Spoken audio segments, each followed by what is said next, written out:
Hai adik-adik, kembali lagi dengan Kak Rina di online class 101. Kali ini kita akan belajar kelas 2 tema 5 di subtema 1 pengalamanku di rumah. Di pembelajaran satu kali ini kita akan belajar bahasa Indonesia, matematika, dan SBDP di halaman 1 sampai dengan 12. Adik-adik untuk melihat video lain bisa klik di kanan atas videonya. Nanti akan ada rekomendasi playlist dan juga pembelajaran lain ya, tapi sesuai judul. Contoh kalau ini latihan berarti isinya nanti playlistnya adalah latihan semuanya. Nah kalau mau yang lebih lengkap bisa klik di kolom deskripsi, nanti ada daftar pembelajarannya untuk tema-temanya. Nanti adik-adik bisa pilih, misalnya mau lihat semua tema kelas 2. Berarti pilih ini ya, klik linknya atau klik biru-birunya. Nanti kita akan masuk ke daftar playlistnya seperti ini. Nah, nanti misalnya adik-adik mau lihat kelas 2 tema berapa nih? Misalnya mau lihat kelas 2 tema 4, berarti pilih yang ini ya. Nah, nanti di sebelah kanannya itu ada daftar pembelajarannya. Adik-adik nanti tinggal cari aja ya, mau lihat yang pembelajaran berapa, subtema berapa, dan juga di halaman berapa.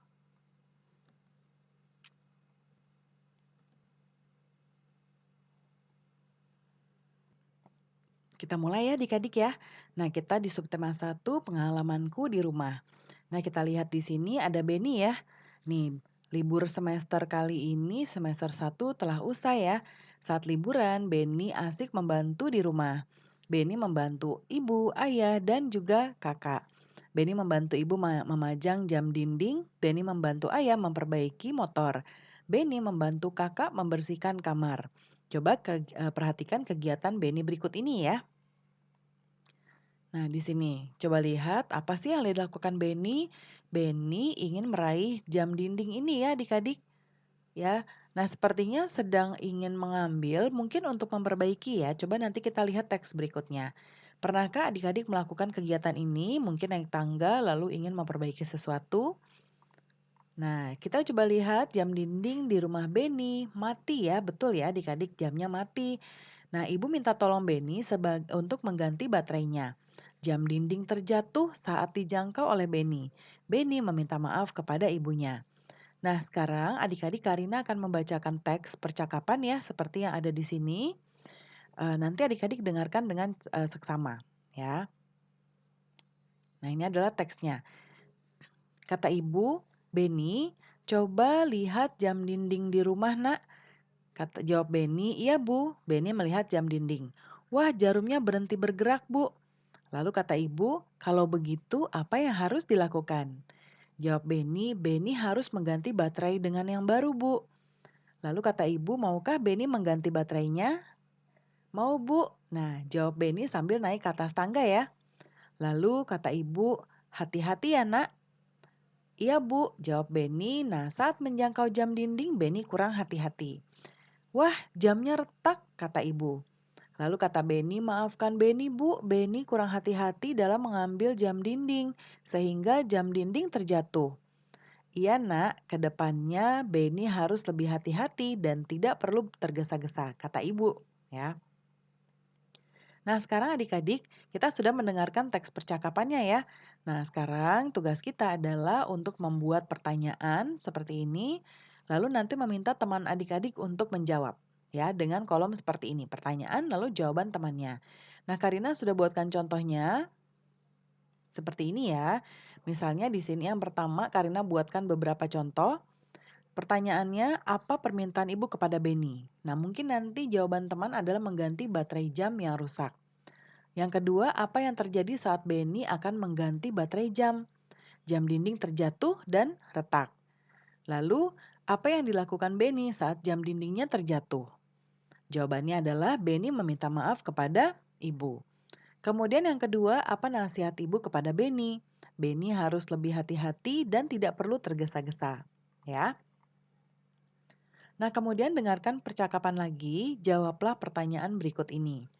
Nah, yang nomor 1, Karina sudah buat di sebelah kanan ya. Apa yang terjadi dengan jam dinding? Nah, tadi baterai jamnya mati sehingga jarumnya tidak bergerak.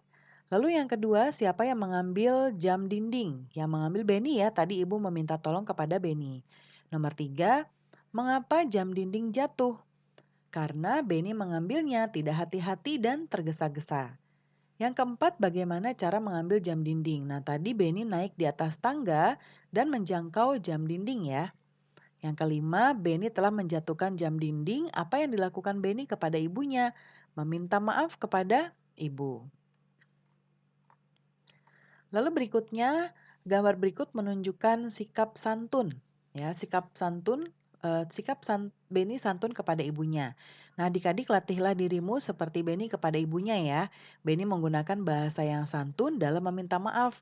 Nah, coba lakukan bersama teman-teman sebangku. Nah, seperti ini contohnya. Maafkan Benny ya, Bu. Benny sudah menjatuhkan jam dinding. Jam dinding di rumah menjadi rusak. Lalu kata ibu, "Iya nak, tidak apa-apa. Ibu sangat berterima kasih karena kamu sudah menolong ibu. Lain kali hati-hati. Kamu tidak perlu tergesa-gesa." Ya, nanti dipraktekkan ya. Berikut ini kita coba akan mengamati gambar lagi. Kita coba baca dulu teksnya. Benny teringat tugas dari gurunya.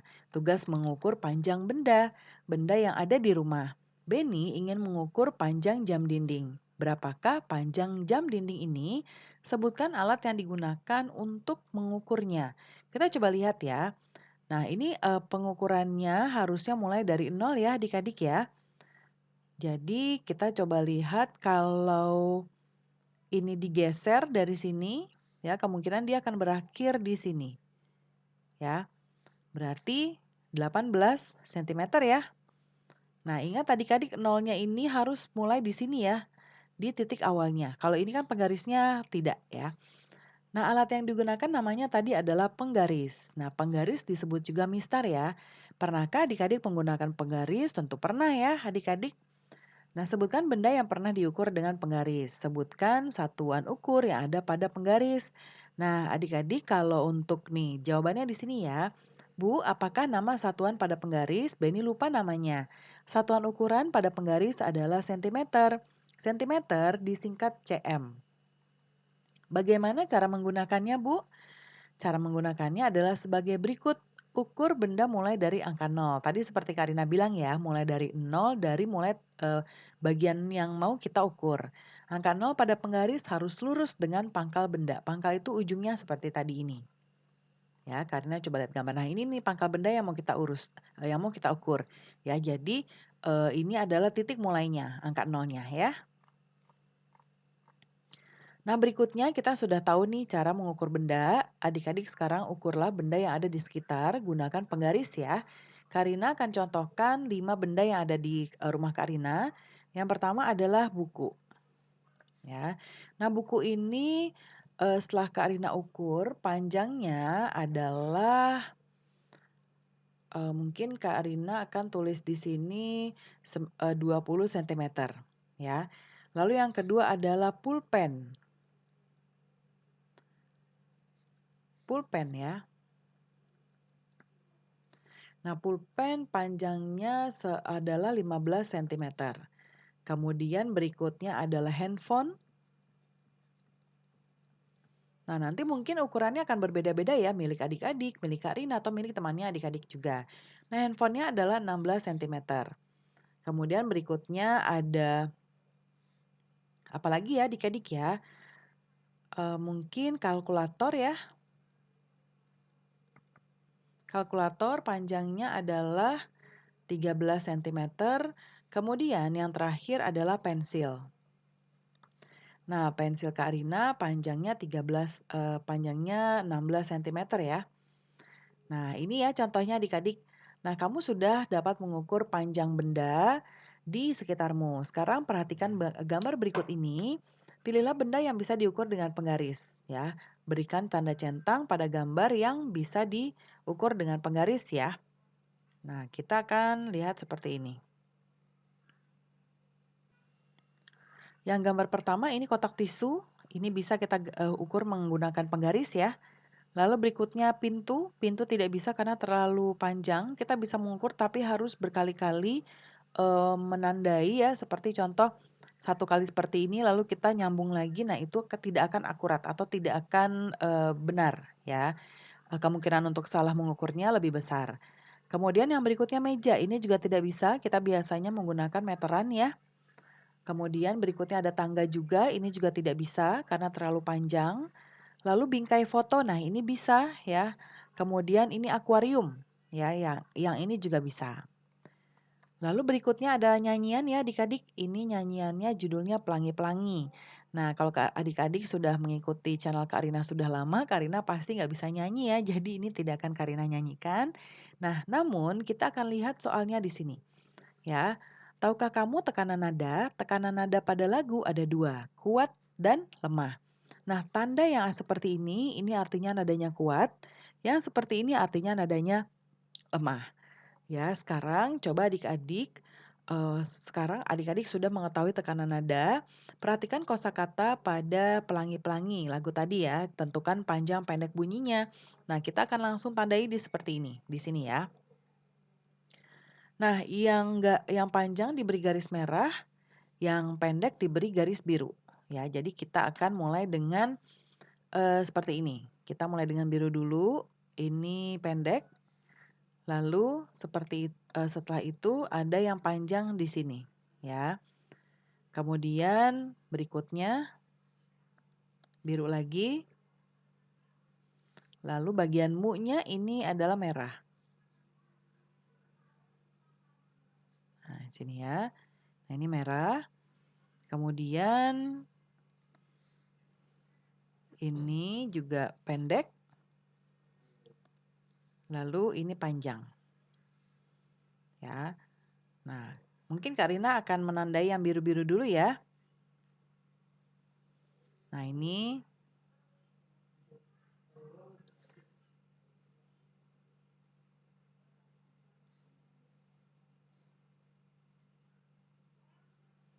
Nah, jadi belakangnya ini yang panjang-panjang ya adik-adik ya. Karena dia pelangi-pelangi gitu ya. Alangkah indahmu, panjang. Jadi terakhirnya ini semuanya panjang. Nah, jadi adik-adik bisa menandai seperti ini ya. Nah, pembelajaran kita sudah selesai adik-adik.